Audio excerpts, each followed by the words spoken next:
Kaugnay nga sa pagpapatigil muna ng pag-imprenta ng mga balota dahil sa temporary restraining order na ipinalabas ng Supreme Court sa disqualification ng ilang aspirant. Makapanayon natin si Comelec Chairman George Garcia. Chairman, magandang umaga po. Magandang umaga po, Igan, at magandang umaga rin po sa mga kababayan natin. Ito po yung napag-usapan natin noong isang araw. Yung bang mga pangalan ng petitioner, meron ba doon deklaradong nuisance o merong nakalimutan lang isama sa ballot sample?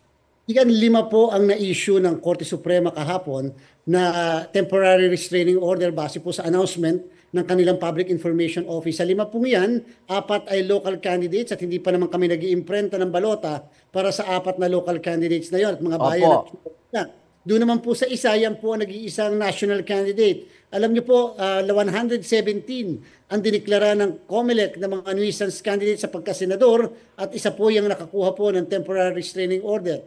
Dahil po dyan, Igan, kakailanganin namin na sundin ang ating pong Korte Suprema, kinakailangan po ilagay namin yung pangalan ng mismong kandidatong yan dahil doon sa TRO. At dahil po dyan, yung pong na-imprenta namin na humigit kumulang na 6 na milyon ng mga balota ay mababaliwala na po lahat sapagkat wala po yung pangalan ng naturang kandidato and therefore back to zero po kami, Igan, sa pag-iimprenta ng balota. So, paano po nangyari yun? Pero TRO po ito kung bababa na yung desisyon ng Comelec na pabor sa inyo. Pagka po kasi Igan, TRO, yung temporary restraining order, yan po ay immediately executory. Ibig sabihin po ng TRO, kung sakali pong natanggal na namin yung pangalan, dapat ibalik yung pangalan ng mismong kandidato. At yun nga po yung nangyari sapagkat wala naman po kami nakuhang TRO nung panahon kami magsisimula sa pag-iimprenta ng balota. Kaya nagtuloy-tuloy po tayo sa pag-iimprenta ng balota. At the same time, yung pong desisyon namin dyan, kung hindi tayo nagkakamali, mga November pa namin na ilabas patungkol po sa pagdideklara ng nuisance yung naturang kandidato at iba pang mga kandidato. Bagamat ganun po nangyari, again, back to zero po tayo, mag-i-imprenta po tayo tama yung pangalan ng kandidato. At syempre, Igan, mag-a-adjust po tayo ng numero ng mga kandidato kasi kung ipapasok natin yung pangalan niya, letter M po yun, ay yung po mga nasa ilalim ng M onwards, ay ma-adjust din po ang numero po nila. Pero kung paninindigan po ng Comelec na nuisance siya, di ba mas ang desisyon po nasa inyo, wala sa Korte Suprema? Siyempre po tayo tatalima sa Korte Suprema, pinakamataas na korte po yan ng ating bansa. At siyempre po, Igan, at this point, gagawin ng Comelec ang lahat ng paraan makapag-comply lang o sumasunod lang po ang pinag-aatas sa atin ng Korte Suprema. Talaga po napakahirap, Igan, sapagkat aaminin natin, sapagkat siyempre po, time is of the essence, medyo ma-adjust po. In fact, at this point, Igan, hindi ko muna masasabi sa inyo kailan kami makakapag-resume ng pag-iimprenta ng balota. Chairman, gusto ko lang malinawan kasi kung sinabi niyong nuisance, ang TRO ba nabaliktad na hindi na siya nuisance? Ang TRO po, ibig sabihin lang, wag mo tigil, di ba? Wag mo nang tanggalin ang pangalan niya sa listahan and therefore dapat ibalik muna yung pangalan niya sa listahan habang inaalam ng kataas-taasang hukumang kung tama kami o hindi na siya ay panglito lamang. Opo, pwede mo malaman magkano na pera ng taong bayan ang nagasta dyan sa nasayang na balotang 6 na milyon? Medyo malaki na po, Igan, dahil kung 6 na milyon yan, i-multiply niyo po sa 22 pesos isang balota. Pagkatapos napakadami po namin doon ng mga tauhan na pinapasweldo with overtime po lahat yun. At kasi nga po, may night shift po kami, nag-iimprenta kahit gabi. Medyo may ink, may papel at na medyo madami na po at pati oras. Kaya po, again, the Comelec will comply. O huwag po mag-alala sa bukanan.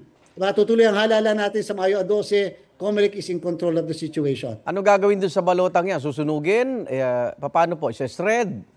I-inventory muna natin, Igan, alamin natin isa-isa, at the same time bibilangin, kasi po babayaran yan sa National Printing Office. At pagkatapos po, ito po yung kinakailangan nating ipagpaalam sa COA, i-shred na po natin ito later. Kasi po baka may mag-akusa dyan na baka magamit yung mga balotang yan, lalo na dyan sa Bangsamoro sapagkat natapos po namin yung Bangsamoro ballots and therefore kinakailangan ito po yung hindi magamit, kinakailangan sa harapan ng lahat.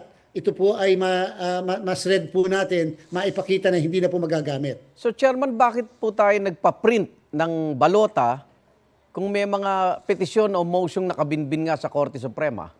O Igan, hindi po tayo pwedeng tumigil sa ginagawa natin porket may nag-file sa Korte Suprema. Halimbawa po, yung 117 na dineklara nating nuisance, siyempre po sigurado yung madami po dyan, baka mahigit 100 ay pumunta sa Korte Suprema. Napakahirap po yun, Igan, baka 2 buwan na, naghihintay pa kami.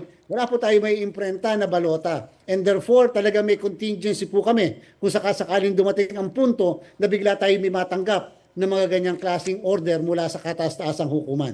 On schedule ba tayo? Kasi nabanggit nyo rin po ng kailan i-update database, automated counting machine, election management system, at marami pang iba.